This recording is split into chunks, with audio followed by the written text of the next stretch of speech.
வணக்கம். நான் உங்கள் கோவிந்தராஜன். இது சப்தகிரி டிராவல் எக்ஸ்பி.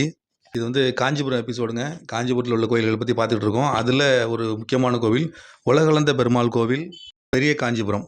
பெரிய காஞ்சிபுரத்தில் பஸ் ஸ்டாண்ட்லேருந்து கொஞ்சம் தூரத்தில் இருக்குங்க. அது முக்கியமாக காமாட்சி அம்மன் கோவிலுக்கும் சித்திரகுப்தர் கோவிலுக்கும் நடுப்புற தான் இந்த கோவில் அமைஞ்சிருக்கு.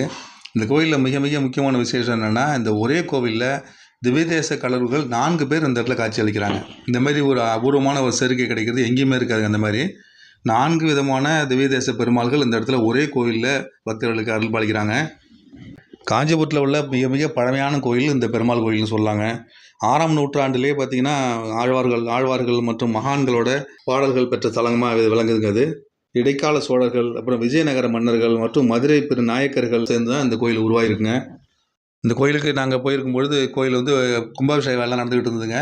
நாங்கள் போய் கொஞ்சம் நாள் ஆகிடுச்சு. அதுக்கப்புறம் கும்பாபிஷேகம் முடிஞ்சிருச்சு. கும்பாபிஷேகத்துக்கு அப்புறம் நான் போய் வீடியோ எடுக்கணும்னு பார்த்தேன். அதுக்கப்புறம் போக முடியல. கும்பாபிஷேகத்தில் போய் கலந்துக்கலாம் நினச்சிக்கிட்டு இருந்தோம். ஆனால் அது கலந்துக்க முடியலைங்க. அதுக்கு முன்னாடி எடுத்தது தான் இந்த வீடியோஸ் இதெல்லாமே.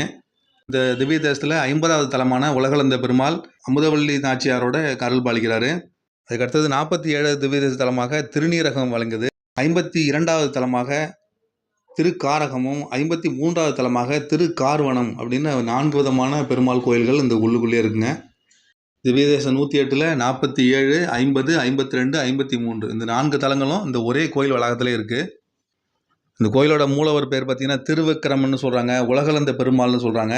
அவர் நின்ற கோலத்தில் மேற்கு நோக்கி திருமுகம் காட்டி பிரம்மாண்டமான கோலத்தில் நின்ற கோலத்தில் காட்சி அளிக்கிறாருங்க. மூலவர் திருவிக்கிரமன் பார்த்தீங்கன்னா 35 அடி உயரமும் 24 அடி அகலமும் கொண்ட பிரம்மாண்டமான உருவமாக காட்சி அளிக்கிறாரு. இடது கரத்தில் 2 விரல்களையும் வலது கரத்தில் 1 விரலையும் உயர்த்தி காட்டி இன்னும் 1 அடி நிலம் எங்கே அப்படின்னு கேட்குறாரு. எதனால் இந்த மாதிரி விரலை காமிச்சு கேட்குறாரு அப்படிங்கிறதுக்கு இந்த தல வரலாறை படித்தாதாங்க தெரியும். பக்த பிரகலாதன்னு கேள்விப்பட்டிருப்பீங்க. அவருடைய பேரன் தான் இந்த மகாபலி சக்கரவர்த்தி. அசுரர்களோட அரசனாக இருந்த மகாபலி சக்கரவர்த்தி தேவலோக பதவி, அதாவது இந்திரனோட பதவியை தானே அடையணும்னு ஆசைப்பட்டு பெரிய யாகம் ஒன்று நடத்துனாங்க. அப்போ அந்த யாகத்தில் அந்த மாதிரி நடந்துருச்சுன்னா அப்புறம் 3 உலகங்களும் அவர் கீழே வந்துடும். அதுக்கப்புறம் அவங்களுடைய அகங்காரம் அதிகமாகிடும். அப்படிங்கிறதுனால அதை தடுக்கிறதுக்காக மகாவிஷ்ணு வாமன அவதாரம் எடுத்து அவன் நடத்துகிற யாகத்துக்கு போனார். வாமன அவதாரம்னா ரொம்ப ரொம்ப சிறிய ஒரு பிராமண சிறுவனாக அந்த யாகத்துக்கு போய் கலந்துக்கிட்டாருங்க. அவர் மகாபலி சக்கரவர்த்தி நேரடியாக போயிட்டு, நான் பகவானை வணங்குறதுக்காக எனக்கு 3 அடி இடம் வேணும், அந்த இடத்துல நான் அமைதியாக இருந்து பகவானை வழிபட வேணும், அதனால் எனக்கு அந்த மாதிரி 3 அடி இடம் கொடுங்கன்னு சொல்லி மகாபலி சக்கரவர்த்தி கேட்க, சக்கரவர்த்தி அவரை பார்த்துட்டு இது என்ன சின்ன சிறுவனாக இருக்குன்னு சொல்லிட்டு பரவாயில்ல 3 அடி இடம் எடுத்துக்கன்னு சொல்லி அவருக்கு அனுமதி கொடுத்தாருங்க. உடனே அந்த மகாவிஷ்ணு அந்த சுரூபம் எடுத்து வானத்துக்கும் பூமிக்கும் வளர்ந்து நின்றாருங்க. முதல் அடியிலேயே பூமியையும் 2ஆம் அடியில் வானத்தையும் அளந்தார். அந்த மாதிரி அளந்த கோலம் தான் இங்கே இருக்கிற திருவிக்கிரம கோலம். வலது காலை கீழே ஊனி இடது காலை மேலே தூக்கியவாறு தான் இந்த இடத்துல காட்சி கொடுக்குறாரு. இந்த கோயிலில் அவர் காட்சி கொடுக்குறாரு. 35 அடி உயரத்துக்கு அந்த மாதிரி தாங்க காட்சி கொடுக்குறாரு இந்த கோயிலில். அந்த மாதிரி 2 அடியும் அந்த மாதிரி மகாபலி சக்கரவர்த்திகிட்ட 2 அடியும் நான் அளந்துட்டேன் அப்படின்னு இடது கையாலையும் வலது கையால் மீதி 1 அடி எங்கேன்னு கேட்குற மாதிரி தாங்க அந்த சிலையை வடிவமைச்சிருக்காங்க. அந்த மாதிரி அவர் மகாபலி சக்கரவர்த்திகிட்ட கேட்கும்பொழுது அவர் என்ன சொன்னார், தலையை குனிஞ்சு என்னோட தலையில் காலை வைங்க, 3வது அடி என் தலையில் வைங்கன்னு சொல்லி சொன்னார். உடனே அந்த திருவிக்கிரம மூர்த்தி அப்படிங்கிற மகாவிஷ்ணு அந்த மகாபலி சக்கரவர்த்தியோட தலையில் கால் வச்சு அழுத்தி அவரை பாதாள லோகத்துக்கு அனுப்பி அவருக்கு மோட்சம் கொடுத்தாருங்க.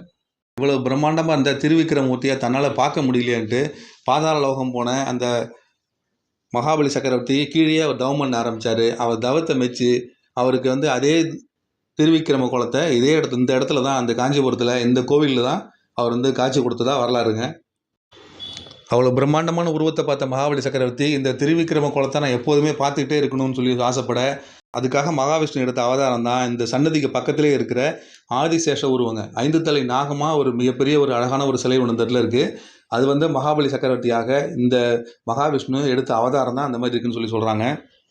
இந்த கோயிலுக்கு மங்களாசாசனம் பாடியவங்க யாருன்னு பார்த்தீங்கன்னா திருமழிசை ஆழ்வாரும் திருமங்கை ஆழ்வாரும் இந்த கோயிலுக்கு மங்களாசாசனம் பாடல்கள்லாம் பாடியிருக்காங்க. இந்த 4 கடவுள்களோட பெயர்கள் என்னென்னு பார்த்தீங்கன்னா, இந்த உலகளந்த பெருமாள் அப்படிங்கிறவர், அவரோட தாயார் பெயர் அமுதவள்ளி நாச்சியார். அதுக்கப்புறம் திருநீரகத்தில் இருக்கிற பெருமாள் ஜெகதீச பெருமாள் நிலமங்கை வள்ளி. அப்புறம் திருக்காரகத்தில் இருக்கிறவர் கருணாகர பெருமாள் பத்மாவணி நாச்சியார். அப்புறம் திருக்கார்வானத்தில் இருக்கிறவர் கமலவள்ளி நாச்சியாரோட இருக்கிற கார்வான பெருமாள். இந்த மாதிரி 4 பெருமாள்களும் தங்கள் தாயாரோட இதே கோயிலில் காட்சி அளிக்கிறாங்க. மகாபலி சக்கரவர்த்திக்காக காட்சி கொடுத்த அந்த ஆதிசேஷ உருவம் ரொம்ப ரொம்ப இங்கே சிறப்பாக கருதப்படுதுங்க.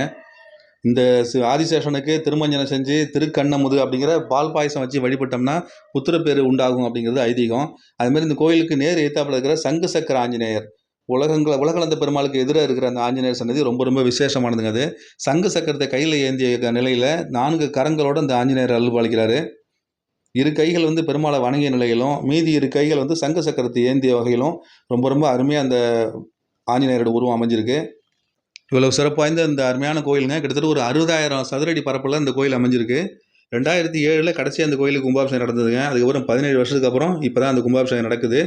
இது ஆகஸ்ட் மாதம் 2024 ஆகஸ்ட் மாதத்தில் இந்த கும்பாபிஷேகம் நடந்தது.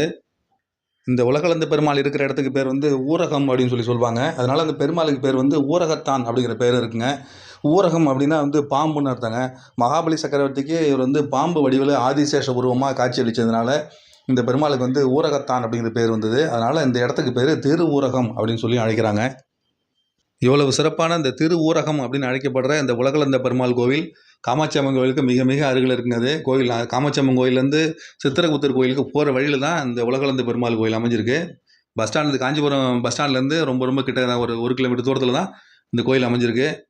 காஞ்சிபுரத்தில் கிட்டத்தட்ட ஒரு 18 திவ்யதேச கோயிலுக்கு மேலே இருக்குங்க. அதில் இந்த 4 திவ்யதேச கோயிலையும் ஒரே இடத்துல இருக்குங்கிறது தான் மிக மிக சிறப்பான ஒரு விஷயம். வாய்ப்பு இருக்கவங்க இந்த உலகளந்த பெருமாள் கோயிலுக்கு போய் பார்த்துருவாங்க. இப்போ கும்பாபிஷேகம்லாம் ஆகி இந்த கோயில் வந்து ரொம்ப ரொம்ப பிரமாதமாக இப்போ புனரமைக்கப்பட்டு ரொம்ப அழகாக அந்த கோயில் காட்சி அளிக்கும். வாய்ப்பு இருக்கவங்க போய் பார்த்துருவாங்க. மறுபடியும் இந்த மாதிரி இன்னொரு காஞ்சிபுரம் அப்டேட்ஸோடு உங்களை மீண்டும் சந்திக்கிறேன். நன்றி, வணக்கம்.